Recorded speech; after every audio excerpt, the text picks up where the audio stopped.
अरे अरे खायला जारतेस का खायला जारते झालेला आहे ती भरपाई एमएससीबी करून द्यावा हे माझी विनंती आहे. लागते का शेती का करावचा ना कधी कधी असं लागते का एमएससीबी वाल्यावर देऊन द्यावा कधी कधी एवढा बी गुस्सा येते कधी. नमस्कार, मी गणेशराव आणि तुम्ही पाहतात बीबीजी न्यूज तुमसर. मित्रांनो, आपण आलो आहोत भंडारा जिल्ह्यातील तुमसर तालुक्यामधील नवरगाव गावामध्ये, ज्या ठिकाणी शेतकरी हतबल झालेले आहेत.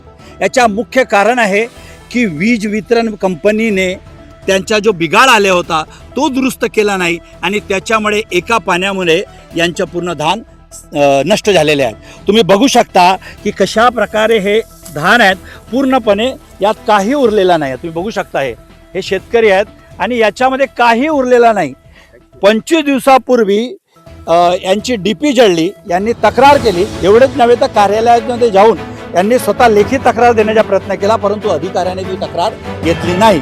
त्यानंतर 25 दिवसपर्यंत यांनी वाट बघितली आणि शेवटी आतापर्यंत कुठलीही वीज आलेली नाही आणि त्यामुळे हे पूर्ण धान भरले नाही आणि पूर्ण वाळून गेलेले आहेत. म्हणजे हे आता जाळण्याच्याच कामाचे आहेत, कारण यात कापणीही करणं यांना परवडणार नाही.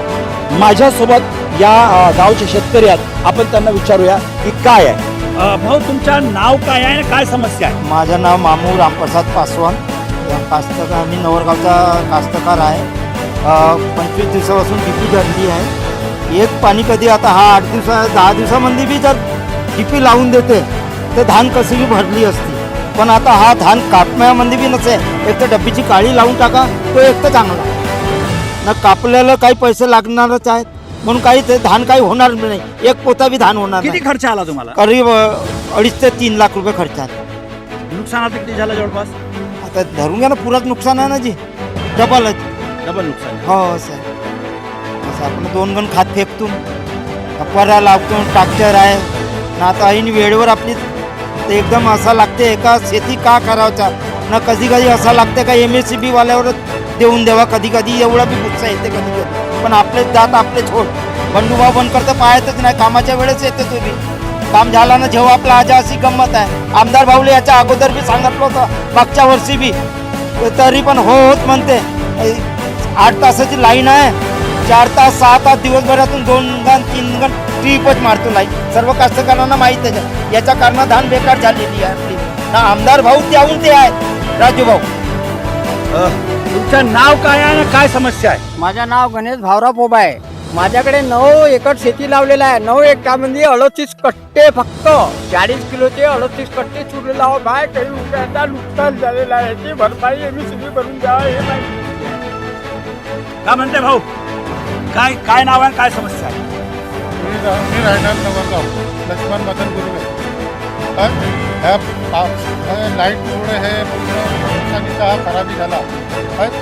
15 दिवस अगोदर लाईट वगैरे आली राहते, हा म्हणजे काही काही झालं नाही राहता.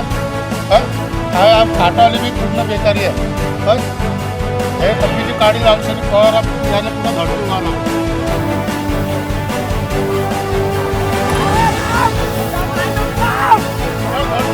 खायला जारतेस?